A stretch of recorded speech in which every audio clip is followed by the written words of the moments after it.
நேற்று நாம கண்டு வந்தோம். அதோடைய தொடர்ச்சியை அறிய இருக்கிறோம். அதோடைய தொடர்ச்சியில் நேற்று நம்ம ஒரு செய்தியை சொன்னோம். 416ல வமை யுஸ்ரிகு பில்லாஹி ஃபகத் தல்ல தலாலம் பஈதா. இந்த இணை கற்பிக்கக்கூடியவர்கள் தூரமான வழிகேட்டில் விழுந்து விட்டார்கள். தலாலம் பஈதா, கடும் தூரத்துல விழுந்து விட்டார்கள். அவ வழிகேட்டில் விழுந்துட்டாங்க. நேற்று இதில் தான் நம்ம என்ன செய்யணும், இந்த செய்தியை முடித்தோம். அப்போ வழிகேட்டில் விழுந்துட்டாங்கன்னா அவங்களுக்கு நேர் வழி கிடைக்காது. சிறுக்கில் போயிட்டாலே அவங்க மூளை என்ன செய்து விடும், மழுங்கி விடும் முதல்ல. ஏன்னா அவன் தான் அல்லாவை நம்புறதை விட்டுட்டு இன்னொரு நம்பிக்கையில் விழுந்துட்டானே. அப்போ அதில் பல பேர் விழுந்து இருக்கக்கூடிய வரலாறை சொன்னோம்.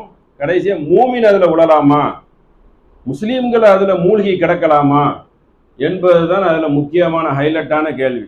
அல்லாவை வணங்கக்கூடிய ஓரிரை கொள்கையை சொல்லக்கூடிய இஸ்லாத்தில் எப்படி அதில் மூழ்கினாங்க, மூழ்கி எப்படி அதிலே கிடக்கிறாங்க என்பதை அந்த நேற்று அதை அறிந்தோம். அதில் முக்கியமான ஒரு செய்தி என்னன்னா, அனுதாப அடிப்படையில் உள்ளே வந்து விடுறார்கள்.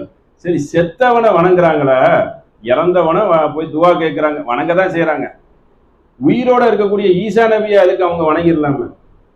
இஸ்லாமிய நம்பிக்கை பிரகாரம் ஈசா அலைஹிஸ்ஸலாத்து வஸ்ஸலாம் அவர்கள் தன்னளவில் அல்லாஹ் என்ன செஞ்சுக்கிட்டான், உயர்த்தி கொண்டான். ஒரு ரஃபஹ், தன்னளவில் அல்லாஹ் என்ன செய்தான், உயர்த்தி கொண்டான்னா மேலே இருக்காங்க. இறுதி நாளில் வர கூட இருக்கிறாங்க. அற்புத படைப்பு. இன்னும் வர வாழ்கிற கணக்கெல்லாம் பார்த்தா மனித கணக்கு பிரகாரம் பயங்கர வயசு வரைக்கும் வாழ்வாங்க. அப்போ உயிரோடு இருக்கக்கூடியவங்களை என்ன செஞ்சிடனா வணங்கிடலாம். இது இறந்தவரை வணங்குறதுக்கு இதுக்கு என்ன பதில் சொல்ல வராங்க? செத்தவனுக்கு உயிர் காது கேட்காதுன்னு அல்லாஹ் குர்ஆன்ல சொல்லிட்டான். அப்போ உயிரோட இருந்தா கேட்குன்னு அர்த்தம். அவங்க கணக்கு பிரகாரம், இந்த அவநம்பிக்கையில் ஊறி போய் இருக்கிறாங்களா, அவங்க கணக்கு பிரகாரம் என்ன செஞ்சிடலாம், ஈசா நபி என்ன செய்யலாம், ஒரு போட்டோவை போட்டு வணங்கிடலாம். அதைத்தான் இன்னொரு கூட்டமே செய்யுது. அதற்கு என்ன பதில் வைத்திருக்கிறார்கள் என்று தெரியவில்லை. அதை ஈசா நபியை பத்தி அல்லாஹ் அதுக்கு ஒரு வசனத்தை சொல்றான் பாருங்க.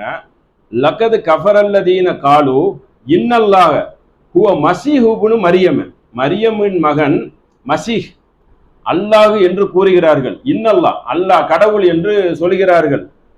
வகாலல் மசீஹு யா புனிய, அவர் அப்படி சொன்னவர்கள் அல்லாவை மறுத்து விட்டார்கள். பனி இஸ்ராயேல் கூறுகிறார்கள், யா பனி இஸ்ராயேல உபுதுல்லாஹ ரப்பி ரப்புக்கும், அவர் உங்கள்கிட்ட என்ன சொன்னாரு, அல்லாஹ்வை தான்